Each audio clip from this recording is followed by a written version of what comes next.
Mais avant de parler d'autres exercices, on va exploiter ce qu'on a déjà trouvé jusqu'à présent, puisque à partir de maintenant, je considère que vous avez une liste de ce que vous aimez, et même si elle est amenée à grandir, on peut déjà s'en servir. Vous vous souvenez de ce tableau? On va commencer à le remplir. Et le but de faire ça, c'est de faire le lien entre ce que vous aimez et qui vous êtes. Donc, vous allez prendre cette liste et la répartir en 3 tas. Pour chacun des éléments de votre liste, vous allez le mettre dans les thématiques, les moyens, les facettes ou plusieurs colonnes.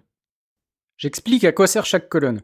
Le plus facile, c'est de commencer par les moyens, parce que dans votre liste, c'est tout ce qui va concerner les mises en œuvre techniques, par exemple le dessin, la danse, organiser une conférence, écrire, toute forme d'art, toute forme d'organisation, de structuration, toutes les actions que vous aimez faire, et vos moyens d'expression en général. Et quand je dis moyens d'expression, c'est pas forcément artistique. Ça contient évidemment l'art, on pense tout de suite, dessin, écriture, mais organiser un apéro entre amis, c'est un moyen. Voyager, c'est un moyen. Et globalement, si ça répond à la question comment, c'est un moyen. Des exemples de moyens, je vous donne les miens en vrac. La mise en scène, le game design, c'est-à-dire la création de règles du jeu, l'humour, alors plus spécifiquement l'humour par caricature, l'humour noir et les jeux de mots, la programmation informatique, les explications, donc expliquer des choses, convaincre, avoir une sorte d'acting, le dessin et l'infographie, l'utilisation de l'oreille musicale, l'écoute de musique, utiliser ma voix, faire des imitations, enregistrer des trucs, etc. La vision tridimensionnelle, tout ce qui est les cubes, la profondeur, les labyrinthes, les 3 dimensions, l'architecture, etc. Tout ce qui est vraiment tridimensionnel. La sensualité et le romantisme. Et enfin, la psychologie et la bonne compréhension des règles de l'esprit humain. Donc voilà, ça veut pas dire que j'ai du talent dans toutes ces disciplines, mais au moins elles me plaisent. C'est ça qu'on cherche, c'est ce qui nous plaît. On cherche pas les domaines où on est fort, ça n'a aucune importance. Parce que vous pouvez tout à fait être fort dans un domaine, parce que par exemple vous avez 10 ans d'expérience dans ce domaine au boulot, et que ça vous plaise pas tant que ça, alors qu'il y a quelque chose que vous avez toujours rêvé de faire et qui vous attire et qui vous plaît mais que vous avez jamais essayé et dans lequel, par définition, vous êtes pas super doué, ou alors pas trop mauvais mais quand même pas excellent, eh bien, mettez dans votre liste ce que vous aimez, c'est vraiment ça le postulat de base. Ensuite, dans les thématiques, vous allez ranger tout ce que vous pouvez trouver comme sujet, c'est-à-dire de quoi ça parle, quels sont les thèmes qui vous tiennent à cœur, quels sont vos combats, vos passions, vers quoi se tournent vos centres d'intérêt, non pas dans le moyen qu'on utilise, mais dans ce qu'on vise. Globalement, ça parle de quoi? Et de quoi est-ce que vous aimez parler? Qu'est-ce qui vous passionne? Qu'est-ce qui vous plaît profondément, non pas de faire comme action, mais d'aborder comme sujet, quel que soit le moyen? C'est-à-dire qu'à chaque fois que ça parle de ce thème-là, ça vous emballe. Des exemples de thématiques, la fabrication du chocolat, le commerce équitable, l'ornithologie, la musique jazz au Japon, les super pouvoirs cachés, l'écologie, la découverte de vie extraterrestre, la fabrication de meubles dans les anciens temps, mais non pas en tant que pratique, mais en tant que sujet qui nous intéresse, les femmes célèbres en sciences, comment bien danser la salsa, les débuts de l'aviation, ou la meilleure recette de tarte aux pommes. Où je peux vous donner mes thématiques.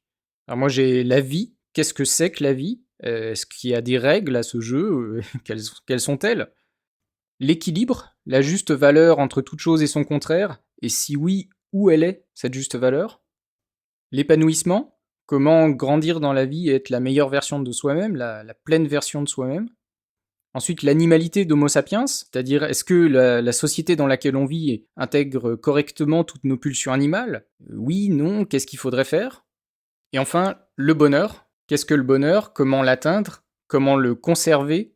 Et comment ne pas péter un câble dans un monde qui va mal? Voilà, donc mes thématiques sont assez axées sur la philosophie et le développement de soi, mais c'est pas du tout une obligation, on peut se focaliser sur bien des choses. C'est pas un choix que j'ai fait, c'est juste que ça m'intéresse, et vos thématiques seront certainement très différentes des miennes. Cela dit, je pense que toutes les thématiques intéressent plusieurs personnes. Et dans la colonne facettes, vous allez mettre tout le reste, basiquement. Mais plus spécifiquement, placez-y tout ce qui vous touche, pour une raison qui est parfois difficile à comprendre, et vous sentez que vous aimez ça viscéralement, alors que c'est pas un moyen, c'est pas quelque chose que l'on fait, c'est pas non plus une thématique, c'est-à-dire que c'est pas un sujet dont il est question. Mettez-y ce que vous aimez parce que vous aimez ça, et c'est tout, c'est comme ça. Quelques exemples en vrac de ce que j'ai mis dans mes facettes. Préparer un chouette repas pour les gens que j'aime. Alors ça, j'aurais aussi pu le mettre dans les moyens si j'aimais cuisiner, mais en soi, je préfère le résultat de ma cuisine et à quoi ça va me servir, c'est-à-dire passer du bon temps avec les gens que j'aime, plutôt que de cuisiner. C'est pas cuisiner en soi qui m'apporte du plaisir. Autre exemple, j'aime bien étudier des jeux ou d'autres structures un peu complexes, essayer de trouver comment les améliorer. Est-ce qu'il y a des failles dans ce système ou dans le raisonnement? Est-ce qu'il y a des axes d'amélioration? Ou encore, j'aime bien faire des listes, des schémas, des tableaux, des diagrammes, organiser, structurer les choses. J'adore découvrir des nouvelles musiques et surtout quand on peut les mélanger de manière bizarre, comme du dubstep indien, du métal mongol ou du rap égyptien. Des mélanges bizarres comme ça. Dans mes facettes, je vais mettre aussi le film The Fountain, parce qu'il contient beaucoup de scènes poétiques et mystiques à la fois, mystérieuses et belles, avec une musique très puissante et une luminosité intense. Et sinon, en vrac dans mes facettes, j'aime bien les cathédrales, les labyrinthes, les coffres au trésor de pirates, le groupe de métal Mastodon, les jeux de cartes à collectionner, notamment Magic, la dark fantasy et les univers sombres et glauques, les musiques de films et de jeux, surtout quand il y a des chœurs à l'intérieur, la poésie émouvante et parfois un peu triste, le réconfort d'une tasse de thé chaud, et évidemment les teen animaux mignons.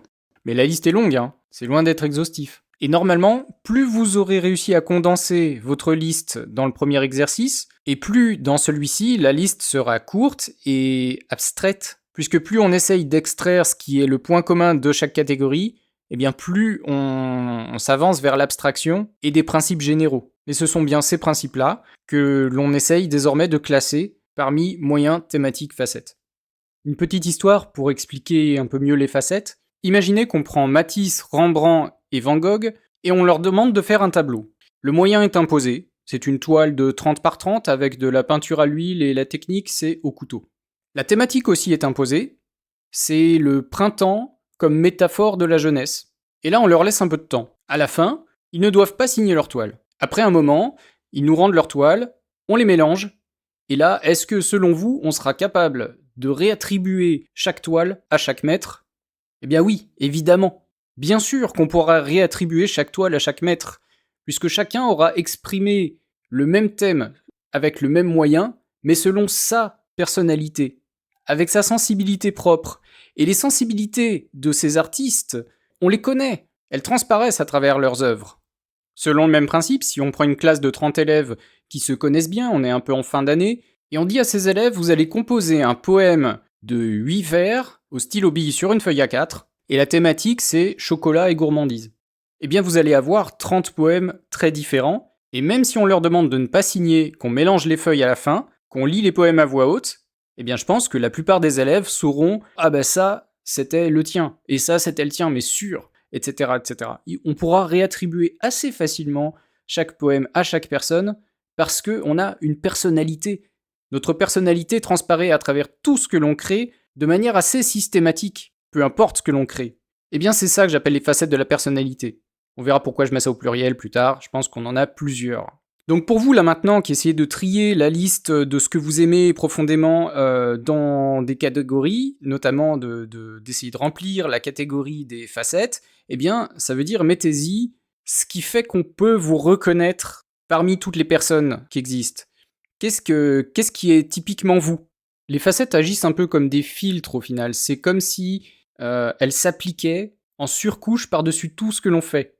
Que ça entre en nous, que ça sorte de nous, que ça soit créatif ou perceptif, les facettes s'appliquent à tout. C'est ce qui explique que certaines personnes ont un caractère qui transparaît clairement à travers tout ce qu'elles font, ou que d'autres personnes qui sont moins au clair sur leurs facettes vont sentir que leur création manque un peu de personnalité. On va leur dire oui, c'est très générique ce que t'as fait. Pas de fatalité, cependant, tout le monde a des facettes de sa personnalité et peut les comprendre, mieux vaut tard que jamais. Et à contrario, certaines personnes vont rendre systématiquement toujours un peu plus comme ci ou comme ça leur création, ce qui donne l'impression que la personne se connaît bien et qu'elle a une personnalité forte, des facettes bien comprises et maîtrisées, alors qu'en réalité, le fameux comme ci ou comme ça n'est pas une facette vraiment authentique chez cette personne et qu'elle est plus ou moins artificielle.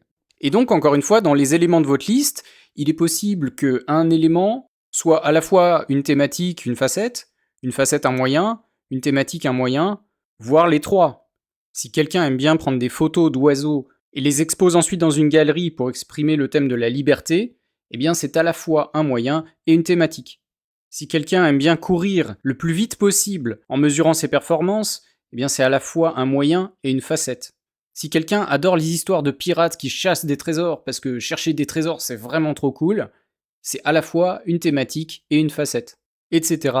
À vous de faire ce travail sur votre liste maintenant. Voilà, alors je vous invite déjà à essayer de faire ça avec votre propre liste, de commencer à faire cet exercice, et puis de prendre le temps qu'il vous faut, avancez à votre rythme, complétez le truc petit à petit, rangez tout ça bien, et quand vous sentirez que vous avez suffisamment bien rangé, classé les choses, vous pouvez passer à la vidéo d'après, dans laquelle j'explique comment séparer ce que vous venez de classer selon la deuxième ligne du tableau. C'est-à-dire j'expliquerai comment séparer l'inné de l'acquis dans chaque catégorie. Mais il faut déjà avoir bien fini le premier étage avant de passer à celui d'après, hein, c'est comme un bâtiment. Entre parenthèses, j'en profite pour rappeler que si vous regardez mes vidéos d'affilée, ça peut aller assez vite.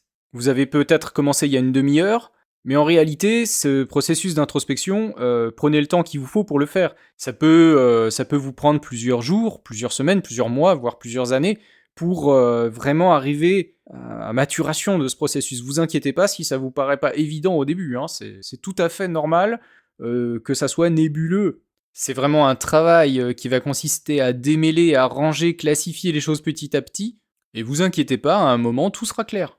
Donc voilà, bon courage, et à tout de suite pour ceux qui veulent, dans la répartition avancée.